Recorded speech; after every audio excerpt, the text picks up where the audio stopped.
श्री महामहिमामयी महालक्ष्मी स्वरूपा श्री रुक्मिणी जी ने एक ब्राह्मण के द्वारा एकांतिक पत्र लिख करके अपने प्रेम का भगवान श्री कृष्ण को दिया। भगवान श्री कृष्ण ने उस पत्र को पढ़ा। भगवान ने तुरंत दारुक को आदेश किया, तो दारुक विलंब न करते हुए सैव्य सुग्रीव मेघ पुष्प बलाहक, ये भगवान के रथ के 4 घोड़े हैं। ये त्रिभुवन में कहीं भी आकाश में उड़ सकते हैं, जल में चल सकते हैं, आग में चल सकते हैं, इनका कहीं भी बेरोक टोक जा सकते हैं। 4 घोड़े भगवान के हैं, शैव्य सुग्रीव मेघपुष्प बलाहक और सारथी दारुक है। अब आप सोचो अपने भक्त से कितना प्यार करते हैं भगवान कि अर्जुन जी के स्वयं सारथी बने, अपने सारथी को नहीं भेजा। और दारुक समस्त सारथी कलाओं में परम प्रवीण आचार्य है, क्योंकि भगवान के सारथी है। दारुक सामने आकर हाथ जोड़कर खड़ा हो गया और महाराज रथ तैयार है। भगवान श्री कृष्ण पहले ब्राह्मण देवता को चढ़ाया। भगवान ने कैसे स्वागत किया कल सुना था। पैर धोए, खवाया पियाया, आसन में बैठाला और चरण दावे। तब पूछा आप कहां से आए हो, पहले ही नहीं पूछा। खवा पिया के आराम करके चरण दाबते हैं। ऐसा ब्रह्म ऋषियों का स्वयं भगवान सम्मान करते थे। इसीलिए भगवान का एक नाम है ब्रह्मण्य देवाय। नमो ब्रह्मण्य देवाय गो ब्राह्मण हिताय च। कुंडिन नरेश महाराज भीष्मक अपने बड़े लड़के रुक्मी के स्नेहवश अपनी कन्या शिशुपाल को देने के लिए विवाह उत्सव की तैयारी कर रहे थे। पूरा कुंडनपुर सजाया गया था। राजपथ, चौराहे, गली कूचे सब स्वच्छ करके जगह जगह चित्रावली की गई थी, चौक पूरी गई थी, इत्र छिड़का गया था। चित्र विचित्र रंग बिरंगी छोटी बड़ी झंडियां, पताकाएं, सब तोरण बांधे गए थे। पूरे नगर के स्त्री पुरुष सुंदर पोशाक धारण किए, इत्र फुलेल चंदन आदि लगाए हुए सब एक दूसरे सेवा में मगन, क्योंकि ब्याह हो रहा है रुक्मिणी जी का शिशुपाल के साथ। राजा भीष्मक ने पितर देवताओं का विधि पूर्वक पूजन किया, ब्राह्मणों को भोजन कराया और फिर स्वस्ति वाचन। परम सुंदरी राजकुमारी रुक्मिणी जी को स्नान कराया गया, हाथों में मंगल सूत्र कंकड़ पहनाए गए, कोहबर बनाया गया, 2 नए नए वस्त्र पहनाए गए, उत्तम आभूषण से विभूषित की गई। सामवेद, ऋग्वेद, यजुर्वेद इन मंत्रों के ज्ञाता, अथर्ववेद के विद्वान पुरोहित गृह शांति के लिए वेद मंत्र उच्चारण करें। अलग अलग वेदों का स्वस्ति वाचन हो रहा है। सोना चांदी वस्त्र गुड़ मिले हुए तिल गौएं, ये सब ब्रह्म ऋषियों को दान की गई। और उधर दम घोष पुत्र शिशुपाल भी दूल्हा बनकर तैयार हो रहा है। पूरे मंगल कृत्य किए जा रहे हैं। मद चुआते हुए हाथियों और सोने की मालाओं से सजे हुए रथों, पैदलों और घुड़सवारों की चतुरंगिणी सेना लेकर चेदि नरेश महाराजा दम घोष शिशुपाल के साथ कुंडनपुर में प्रवेश किया। विदर्भराज भीष्मक ने, जो रुक्मिणी जी के पिता थे, आगे आकर उनका स्वागत सत्कार किया, अर्चन पूजन किया और जनवासे में आनंद पूर्वक ठहरा दी गई बारात। बारात में पता था कि श्री कृष्ण आ सकते हैं, इसलिए जितने विरोधी राजा थे पूरे दल बल सहित आए थे। साल्व, जरासंध, दंतवक्त, विदुरथ, पौंड्रक, ये शिशुपाल के हजारों राजा अपनी अपनी सेना के साथ आए थे कि अगर श्री कृष्ण आएंगे तो निपट लेंगे। ये सब भगवान श्री कृष्ण बलराम जी के विरोधी थे। सबका मत था किसी भी तरह राजकुमारी रुक्मिणी शिशुपाल को ही मिलनी चाहिए, चाहे जो हो जाए। सब भगवान श्री कृष्ण के विरोध में सेना एकत्रित करके लाए थे। भीष्मक जी ने सबका स्वागत किया। राजाओं ने अपने अपने दल के अनुसार सेना, रथ, घोड़े, हाथी सब और सबका स्वागत। बलराम जी को पता चला कि श्री कृष्ण निकल गए। रथ बलराम जी से नहीं सलाह की ने बताया, और बलराम जी को गुप्तचरों ने बताया वहां सब आए हुए हैं। साल्व, जरासंध, दंतवक्त, विदुरथ, पौंड्रक, शिशुपाल के शास्त्रों मित्र राजा। बलराम जी ने हल मूसल उठाया और कहा जल्दी चलो, अकेले समस्या आ सकती है, पर सोचा अकेले क्या समस्या आ सकती, जो विश्व का सृजन पालन श्रृंगार करता है, फिर भी लीला के लिए, हम सेवा के लिए बड़े रूप में आए तो मुझे पहुंचना चाहिए। यद्यपि भगवान श्री कृष्ण का अमित पराक्रम जानते थे बलराम जी, तो भी भाई के प्रेम के कारण हृदय भर आया और तुरंत चतुरंगनी सेना लेकर कुंदनपुर के लिए चल पड़े। सब तैयारी, दूल्हा आ गया है, जनवासे में टिका हुआ है। रुक्मिणी जी को पता चला कि अभी तक ना ब्राह्मण देवता आए सूचना देने और ना भगवान आए। भगवान के शुभागमन की प्रतीक्षा कर रही थी रुक्मिणी जी, और इतने चिंता में पड़ गई कि पत्र ले जाने वाले ब्राह्मण भी नहीं आए और प्रभु का भी कोई संदेशा नहीं आया। क्या मैं अभागिनी? रुक्मिणी जी सोच रही, अगर ये इस रात में प्रभु नहीं आए तो मेरा जीवन नष्ट हो जाएगा, मैं अपने प्राण त्याग दूंगी। यदि प्रभु नहीं आए तो शिशुपाल मुझे छू नहीं सकता। मेरे संदेश ले जाने वाले ब्राह्मण देवता भी अभी तक नहीं आए। इसमें संदेह नहीं कि भगवान श्री कृष्ण त्रिकालज्ञ हैं, सर्वज्ञ हैं, जानते हैं सबके हृदय की बात और विशुद्ध प्रेम को पहचानते हैं।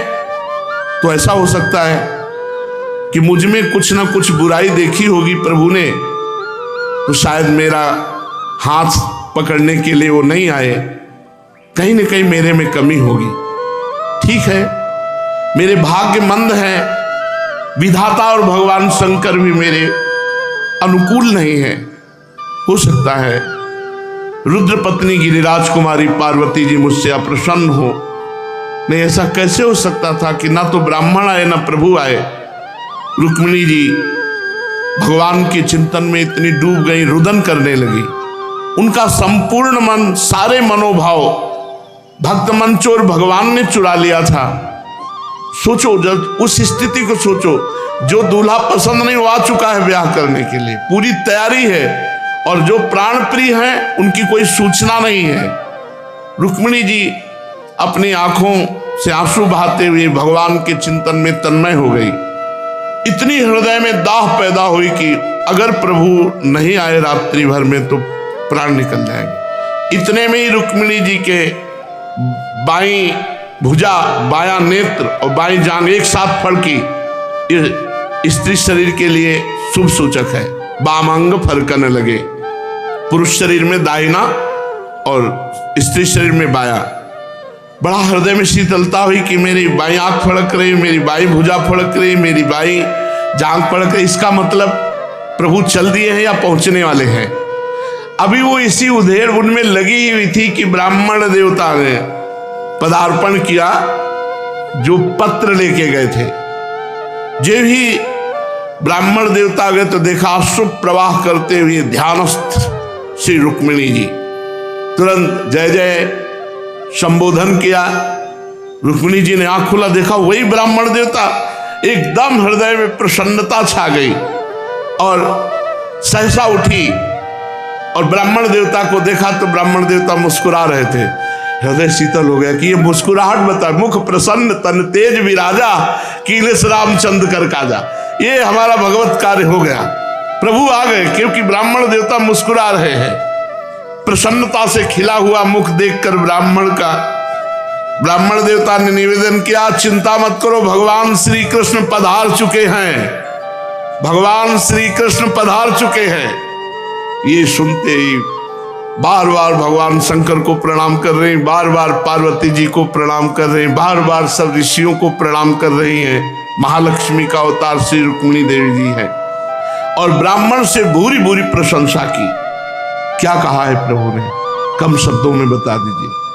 उन्होंने प्रतिज्ञा की है कि तुम्हें वो खुद अपहरण करके ले जाएंगे, कोई नहीं छू सकता तुम्हें। रुक्मिणी जी का हृदय शीतल हो गया। भगवान की प्रतिज्ञा अमोघ होती है। भगवान के शुभागमन का समाचार सुनकर रुक्मिणी जी का हृदय आनंद से भर गया। रुक्मिणी जी ने ब्राह्मण देवता से कहा कि मैं क्या दे सकती हूँ, बस तुम्हें नमस्कार करती हूँ, इसके अलावा क्या दे सकती हूँ। इस सूचना के बदले में, अब स्वयं लक्ष्मी जी हैं तो मैं स्वयं समर्पित हूँ, प्रणाम करती हूँ, इसके सिवा क्या दे सकती हूँ। अर्थात समग्र लक्ष्मी ऐश्वर्य ब्राह्मण देवता के चरणों में समर्पित कर दिया। भीष्मक जी के गुप्तचरों ने सूचना दी कि तैलेक बलराम जी पहुंच गए। कहा बिना पूछे चल दिए थे। देखा कि भैया आ गए, थोड़ा सकुच गए। सूचना मिली कि श्री कृष्ण और बलराम बिना निमंत्रण के आ गए हैं। निमंत्रण नहीं पहुंचा था क्योंकि रुक्मी द्वेष करता था। क्यों आ गए? तो कहा बड़ा भारी विवाह हो रहा तो विवाह देखने आए हैं। उत्सुकतावश विवाह देखने आए हैं। अब भीष्मक जी ने पूजन की सामग्री ली और जाकर भगवान को मधुपर्क, निर्मल वस्त्र, उत्तम उत्तम भेंट देकर बलराम जी की और श्री कृष्णचंद्र जी की पूजा की। भीष्मक जी बड़े विवेकी और बुद्धिमान थे। भगवान के प्रति उनके हृदय में अपार श्रद्धा थी, पर रुक्मी द्वेष करता था। बड़ा लड़का था और वो महाबलवान था। इसके कारण भीष्मक जी कुछ कर नहीं सकते थे। एक स्थान पे ठहराया। भीष्मक जी के यहाँ जितने निमंत्रण में राजा आए थे सबको सूचना पहुंची श्री कृष्ण बलराम आ गए। सबके होश उड़ गए कि बिना निमंत्रण के आए, मतलब कुछ घटना घटेगी। जो संभावना थी वो घटना घटेगी। जब सुना श्री कृष्ण पधार गए, भीष्मक जी ने पूजन करके उनको स्थान भी दे दिया है, तब सब आपस में बातचीत करने लगे। तैयारी फिट, कुछ ना कुछ घटना घटेगी। श्री कृष्ण आए मतलब कुछ ना कुछ होगा। नगर के लोग दौड़े, श्री कृष्ण बलराम आए हैं। जो देखता वो यही कहता, हे भगवान गौरी शंकर, आप कृपा करो, अगर हमने जीवन में कोई दान पुण्य कुछ भी मंगल किया है तो वो मैं सब रुक्मिणी जी को देता हूं। रुक्मिणी जी का ब्याह इन्हीं से हो जाए। रुक्मिणी जी लायक तो सुंदर दूल्हा श्री कृष्ण ही है। ग्राम के सब लोग ऐसा कह रहे कि पवित्र मूर्ति श्याम सुंदर श्री कृष्ण के सिवा रुक्मिणी जी का और कोई दूल्हा नहीं हो सकता। यदि हमने इस जन्म में या पूर्व जन्म में कोई सत्कर्म किया हो तो हे विधाता, मैं झोली पसार करे मांगता हूं। नगर की स्त्रियां पुरुष सब यही कहते, विदर्भ राजकुमारी रुक्मिणी जी का पाणी ग्रहण स्वयं भगवान श्री कृष्ण करें। जिस समय प्रेम परवश पुरवासी लोग इस प्रकार बातचीत कर रहे थे, उसी समय तुरही बजी, सावधान, राजकुमारी रुक्मिणी जी अंतःपुर से निकलकर देवी पूजन के लिए जा रहे, सब सावधान। नगरवासी सब हटा दिए गए, मार्ग सुरक्षित। बड़े बड़े बलवान सैनिक सुरक्षा में, लाखों करोड़ों की संख्या में सुरक्षा में सैनिक प्रेम मूर्ति श्री कृष्णचंद्र जी के चरणों का ध्यान करते हुए एक एक चरण कमल धीरे धीरे श्री रुक्मिणी जी बढ़ाती हुई पैदल ही भवानी शंकर जी के मंदिर में जा रहे हैं पूजन करने। मौन है, माता है, साथ में सहेलियां हैं और शूरवीर राज सैनिक दल के दल कवच पहने हुए, अस्त्र लिए हुए साथ चल रहे हैं। मृदंग, शंख, ढोल, तुरही, भेरी ये बाजे बज रहे हैं। ब्राह्मण लोग मंत्रोच्चारण करते हुए चल रहे हैं। महान सौंदर्य की सीमा श्री लक्ष्मी स्वरूपा रुक्मिणी जी धीरे धीरे चरण कमल बढ़ाती हुई जा रहे। ब्राह्मण आगे आगे स्वस्ति वाचन मंगल गान करते हुए, पीछे से मृदंग तुरही बज रही है। माता जी हैं और सहेलियां हैं, आसपास सब बड़े बड़े बलवान सैनिक हैं। पूजन की सामग्री लिए हुए सहस्त्रों सहेलियां हैं साथ में। गीत गाए जा रहे हैं, बाजे वाले बाजे बजा रहे हैं। सूतमागध बंदीजन दुल्हन के चारों ओर जय जयकार करते हुए बिरद बखानते जा रहे हैं।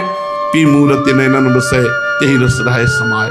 श्री राधा वल्लभ लाल।